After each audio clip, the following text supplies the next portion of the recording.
Ayan, gemat. Tubig. Ayan yung ajina. Gemat po yan. Pang sweet.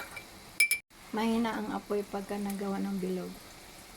Pagka natapos na magbilog, puno na yan. Lakasan ng apoy. Halo-halo hanggang sa mag-brown. Mantika pala yung kalak mantika. Puno na. Malakas yung apoy. Ayan, halo-haloan yan hanggang mag-brown. Huwag mong hinto sa paghalo kasi mabubuso yun. Malapit na, pula na, brown na, malapit na maluto. Ayan na, kalas luto na. Ang aming gimat. Ayan na po si gimat. Ayan, lagyan lang yan ng syrup mamaya. Supti crunchy.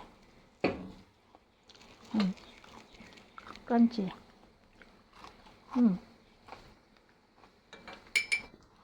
Bye-bye.